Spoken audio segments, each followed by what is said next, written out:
and we're doing the topic today is the Seth Rollins situation we saw last night and whatnot. Seth Rollins creation of turn. Actually, Seth Rollins' own creation turns on him as the Vision turned and betrayed Seth Rollins yesterday at Raw. A lot of people are questioning this because people are just wondering, like, okay, uh, why was this pull so early? Why they broke up this team so early? Or are they still going to be known as the Vision but without Seth Rollins? To me, it doesn't make any sense at all because at the end of the day, Seth Rollins is known as the Visionary and whatnot. So, for what I'm hearing through resources and podcasts that I'm listening to, that they still may be called the Vision. Now, my thing is again, how are you going to call the group the Vision when Seth Rollins is known as the Visionary? So that's one thing. Second of all, I think the reason they pulled this trigger is probably because they know there's another story developing, and which is the Roman Reigns and the Uso situation. Now, with this happening with Seth Rollins, there could be a possibility there may be a Shield reunion. But before I go there, and people just go all crazy talking about, oh, that's not gonna happen, that blase and whatnot. There was word that Seth Rollins is injured, but can we believe that he actually is injured? Because at the end of the day, Seth Rollins pulled one of those shits back. I think, believe it was July. I think when they had the Tsunami main event, he was wrestling LA Knight, and he turned around and pretty much, decided that it was all a ruse. He cashed in his Money in the Bank briefcase on CM Punk and won the title. Now, I have another issue with the whole Seth Rollins situation because now, if Seth Rollins is hurt, are they going to, if he legitimately hurt, are they going to take the belt away from him? Because right now it looks like CM Punk is the number one contender, and I am questioning this. Why is CM Punk the number one contender for the world title again? Okay? And again, like I said, so we had that situation with the Seth Rollins. Are they going to take the belt away from him? And if they are, then are they going to put are they gonna make like I mean, they're not gonna do a tournament because WWE does not do tournaments. We all know that they don't do tournaments. So my thing is, if the title becomes vacant, okay, and Seth Rollins is legitimately hurt, is Bron Breakker the one who's gonna win that beat CM Punk for the belt, and he's the world champion? Now, when through all this nonsense with this Seth Rollins and the whole thing. And I'm going to talk about this because it makes a lot of sense. Is the whole for months, there's always the story of that Seth Rollins was calling himself a mentor, but it make no sense. A mentor, a leader, and a man who helped him find purpose to the chaos of WWE. So he preached out about change, about creating a better future. It's blase. But somewhere down the way, the message became less about the future and more about Seth Rollins himself, which is true. Because if you've seen the Bron Breakker and Reed, they were losing tag team matches to either, they had at one point, I think, they had Roman Reigns teamed up, I think, with the Usos, and they beat the Brons. They were making them look bad. Now, every time that we looked around, they were helping Seth Rollins with his feud with CM Punk. But last night, pretty much, you saw that Seth Rollins was talking about he didn't need Bron Breakker, or he didn't need Bronson Reed. He beat Cody Rhodes all by himself, and he was taking all the flowers for himself. Now, they pretty much were kind of like planting seeds with this whole situation with Seth Rollins and the Visions, and by him saying that he didn't need these guys and whatnot, he pretty much put a target on him. Now, what's going to happen? And then, the funny thing is, again, I figured that the Vision was going to break up because, remember, Brock Lesnar is in the picture. And he's being managed by no other than Paul Heyman. So where does Brock Lesnar fit in all this, right? So again, I'm going to read something that I typed earlier. It said behind the scenes tension had been brewing because we saw that, and Rollins took all the credit for the Vision's success, which in reality, the Vision was mostly about him. It wasn't about Bron Breakker and Bronson Reed, because everybody was cheering for. I mean, Bron Breakker right now, he's. I don't understand why they put him in this group and whatnot, which just didn't make no sense. And then for them to push, to pull the trigger to have him now go after the world title, because originally they were planning to have Bron Breakker either turn on the Vision next year, but I guess they pulled the trigger. So is Seth Rollins really, really hurt and whatnot? Because if it turns out that it's not true and they're doing another rules, it's going to look stupid. You know what I'm saying? It's definitely going to look stupid. So, Seth Rollins also wasn't treating these guys as equal. He was treating them like soldiers in his army instead of an equal. The Vision began to see what WWE Universe has seen all along. Seth Rollins wasn't a savior. He was a manipulator. But we know he's a manipulator. The turning point came when Rollins failed to back the Vision during a crucial match. A moment that exposed where Seth's loyalty truly lay to himself. After that night, you could see in the Vision that our loyalty was gone and replaced with resentment. And we saw it when, Seth Rollins was questioning himself. Can he beat Cody Rhodes? I mean, he had lost 2 or 3 matches to Cody Rhodes. And then pretty much, we can't say we saw it coming, but again, there were seeds planted and whatnot. And you saw what Paul Heyman told him a couple of days before he wrestled Cody Rhodes. He said, if you can't beat him, you can't beat Cody Rhodes, then I got to question, what's it worth leaving Roman Reigns? You know what I'm saying? But anyway, but all this is now, a question is the Vision betrayal was premeditated? This was planned? And Paul Heyman pulled the string because he looked to surprise himself. We saw his face. We saw how he looked like, what's going on? And you saw what Bron Breakker told Bronson Reed, are you either with me or you're not? He told the same thing to Paul Heyman. And of course, Paul Heyman's going to go where the money is at. He's not going to say, oh no, and get his ass kicked. So we saw that. But then again, the question is, where does Brock Lesnar stand with this? Is Brock Lesnar going to be like some type of enforcer and pretty much put the final nail on Seth Rollins' downfall? We do not know. But my question is this: why did WWE decide to do this now?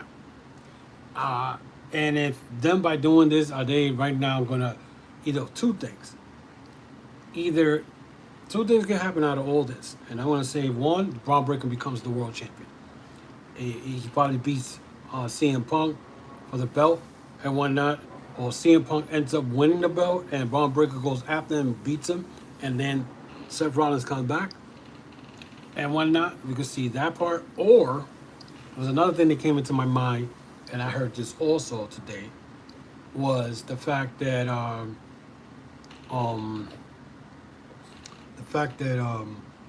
there's a possibility that they might do the Shield. I mean, if they are, it's gonna be stupid. What are you gonna put? You're gonna put Roman Reigns and Seth Rollins together when we saw what happened at WrestleMania and whatnot. Are we gonna see that? Because right now, if you think about it, Seth Rollins right now is a man in his own island by himself. He's not really gonna do anything. You know what I'm saying? And to top it off, we got to question another thing, and that is, where does Becky Lynch stand? Because remember, Becky Lynch joined the Vision when AJ Lee came back and with CM Punk. Now, she even posted something on Twitter that's talking about, I leave for a week and this happens. So where does she stand? And then the question is Seth Rollins still going to be a heel? He's just not going to be part of the Vision. But then again, why would you call this group the Vision when, you can't call them that? Because again, this is Seth Rollins' nickname, the Visionary. So there's a lot of questions, they're even saying that there might be a new faction. There could be the possibility that Seth Rollins may demand a face-to-face with the Vision to end this once and for all. The lights go out, and Heyman's voice echoes through the arena. And he says, Seth, you always thought you were God's chosen, but my client disagree. And then we're going to see, boom, Brock Lesnar music hits, and Lesnar storms the ring, destroy Rollins with an F5, and then stands beside the Vision and Heyman. Now, I can't see Brock Lesnar being part of that. Now, there's also rumors that Austin Theory may be coming back. I mean, this came from Meltzer, but anything that comes from Meltzer is not legit. But they're saying that Austin Theory may join that group, because remember, these are young wrestlers, and if WWE is not pushing this young generation, now you got to ask this question: why is this happening? Is it happening because people been complaining about Triple H not doing much in that same storyline, same matches over and over again? And because if you look at what happened in Crown Jewel this weekend, this show was way better than WrestlePalooza. They gave it a B. You know what I'm saying? It was decent, even though the John Cena and the AJ Styles was how you call it, a match where they were showing all the finishing moves of every wrestler you could know of and whatnot. But at the end of the day, you know what I'm saying, we saw that pay-per-view. It was pretty decent. It wasn't bad. But, you know what I'm saying, why this happened? That's what I'm saying. They're also saying that there might be a faction now known as the New Order of Pain. I don't know, that sounds more like a New World Order type shit, but who knows? And probably WWE may do something and they will trademark it. Of course, they trademark everything. But, again, number one, the one thing that I do not want to see, number one, is a Shield reunion. Don't want to see that. I don't want to see CM Punk winning this match, and I definitely don't want to see a ruse again, like what happened. I say CM Punk is about to win the world title, and here comes Seth Rollins come out of nowhere, and Bron Breakker wins the belt. It's some stupid shit like that. I mean, but you can't call him the visionary anymore. If you betrayed him, you can't call him a visionary. You gotta call him a different name. You know what I'm saying? So it's something that people have to think about, and where the WWE goes with their storyline. You know what I'm saying? It's just, I don't know. I don't know where they're going with this, because to me, I say, what was the point of them putting this group together 6 months ago for this to happen? You know what I'm saying? And to me, I feel that this group kind of failed. It failed, not for Seth Rollins. Not for Seth Rollins, because Seth Rollins ended up winning the world title. But what happened? But you already saw Bron Breakker and Bronson Reed, when this group started, they were losing tag team matches. It wasn't until this past weekend that we saw Bronson Reed actually beat Roman Reigns, and they're making Roman Reigns look weak all the time. You know what I'm saying? Which makes no sense. But then again, if I look back at when he faced the tag team of Bron Breakker and Bronson Reed, they won matches. I think it was Jey Uso, if I'm correct. But, like I said, I'm going to go back to what I said about maybe a reunion with the Shield, because if you look at what's going on with the Roman Reigns situation, right, you will know that the Roman Reigns situation looks like Jey Uso and Jimmy are having issues with Roman. Roman told him, do not get involved in my match. And toward the ending of when they left the ring, they were pissed off. So there might be no more bloodline. Instead, there's a possibility, maybe, because remember, Roman Reigns lost to Bronson Reed. And now with this, Seth Rollins getting speared by Bron Breakker, these two guys who don't like each other may end up teaming up together and whatnot. So, I mean, you could compare this to the Judgment Day. Remember when Judgment Day, we had Edge, and at the end of that, I think 4 or 5 months later, they ended up betraying Edge, and then Finn Balor took over. Judgment Day is still around to today. Now, can this happen? Can the Vision succeed the same way the Judgment Day goes? I don't know. Because right now, again, where does Brock Lesnar fit in all this? Unless Brock Lesnar is going to go to SmackDown, and he stays at SmackDown. You know what I'm saying? So, it's a lot of questions to ask and whatnot. You know what I'm saying? Where does this group go? Does Brock Breakker win the world title? Are they going to take the belt away from Seth Rollins if he's legitimately hurt? Because supposedly they say they saw him with a sling after Sunday's, Saturday's, whatever it was, Sunday match. He had a sling. I think it was because of that move he made, the from pillar to what was it, the coast to coast move he did from one side of the ring to the other, and you could definitely saw he landed messed up. He definitely landed messed up. Uh, Seth Rollins versus Bronson Reed at WWE Raw next week. I don't know. I don't know. Maybe they may not do that. They might. How to say that? They might make it legit where he probably got broken ribs, and I think again we got to find out if he's legitimately hurt because they're saying that he was caught with a sling in his arm when he did that move from the coast to coast move on Cody Rhodes, and you could tell he hit him with the shoulder, but he landed awkward. So we don't know if he's going to be able to wrestle each other, but it could probably happen if he comes out and wrestle Bronson Reed next week. That means that now we're going to start. I think it just don't make sense to me because it's like, what was the point of all this? You know what I'm saying? Are they doing it because TKO is putting pressure on Triple H to come up with something and whatnot? Because you guys, I mean, some of you may not agree with me, but if you look at Raw every week, it's almost the same shit, same matches, same storylines, same. And I've been saying this in my podcast for over 2 months and whatnot. You see SmackDown, their ratings went down not long ago. They went down from a 1.6 to 1.03. They're almost down, almost less than 1 million. I mean, that's never been heard of in SmackDown history. It's the same thing with Raw. Raw, a lot of people would be like, well, but, you know, claiming now that TV ratings doesn't count. In reality, Netflix, because it's Netflix, it shouldn't not count. But supposedly, globally, in January, they were 4.5 globally. And now they're down half of that, 2.3 or 2.2. But if you take out the globally part and put it in the United States, it may be only 1.1. Maybe, if that, you know? So, you know, we got to take that in consideration and see what happens. But this whole thing with, you know, if this is a new storyline that's going to take Raw to another level where they're going to get more viewers, then you got to do the same thing with SmackDown. Because right now, SmackDown, what's the hottest storyline in there? Not much, because they were carrying over the Seth Rollins and Cody stuff because of the Crown Jewel. Now the question is, what's gonna be? You're gonna put Brock Lesnar against Cody again? You know what I'm saying? So it's a lot of questions. A lot of questions that they left us with yesterday after this whole thing. And the way they do it, I mean, I'm sure a lot of people, I saw online that a lot of people missed this part because, you know, the show was over, and then when it turned, next thing you know, it's all over the place. Seth Rollins got speared by Bron Breakker.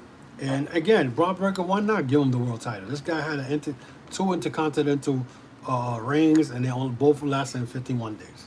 On the dot, both of them. He lost the belt to Jey Uso. I don't know why. And whatnot. What was the purpose of that? And then he got it back, and then he lost it to Sam. I think he lost it to Sami Zayn. I think that was who he lost the Intercontinental belt to. But it doesn't make no sense. I don't know, actually, he beat Sami Zayn for it. But again, it doesn't make no sense. It doesn't. So, again, we'll see. We'll see what happens when it comes to WWE. Again, guys, if you want to follow me on oh my God, I'm like my headache. I got a headache. Follow me on social media, Facebook, the X, Instagram. Also, check out my YouTube channel. Subscribe to the YouTube channel. We're trying to get to 500 subscribers, guys. Support the podcast and whatnot. I really truly appreciate it. Check out other contents I got there. Got plenty of content in there. Also, check out my podcast store, tcwr.veryinkpresser.com. That's tcwr.veryinkpresser.com. You get your hoodies, your hats, shirts, anything you want in there is in there. And check me out also on TikTok, the Chokeslam Wrestling. I'm there, so check the little videos that I got there. So check it out. We're everywhere and whatnot. We're also on audio podcasts on Sundays podcast. They're on audio also. Rumble. We're everywhere. So check us out and whatnot. I really appreciate it. I'm going to school tomorrow morning. Okay. All right. Good. Should learn. I hope you learn something in school. So, but again, thanks a lot, Isaac. I appreciate it. for supporting the podcast. So let me know what you guys think. Leave me your comments. Let me know what you think on the video and whatnot. And let me know if Seth Rollins, are they going to strip him for the belt? Do you think he's truly hurt and whatnot? Or is what Mr. Delgado said, we may see a Seth Rollins versus Bronson Reed. I doubt that next week, but never know. We've seen worse thing than that before in wrestling. So, and again, when Seth Rollins finished his match against Cody, he didn't seem hurt to me. But there was a picture of him with a sling, so maybe he hurt this area here and whatnot, but we'll see. Anyway, until then, guys, be safe. I'll see you guys on Sunday and whatnot. We're going to have the Wrestle Dream review. Check that out. It's going to happen on Sunday. There's no podcast Saturday, but Sunday there will be a podcast for the Wrestle Dream review. So until then, guys, peace, and I'll see you guys next weekend.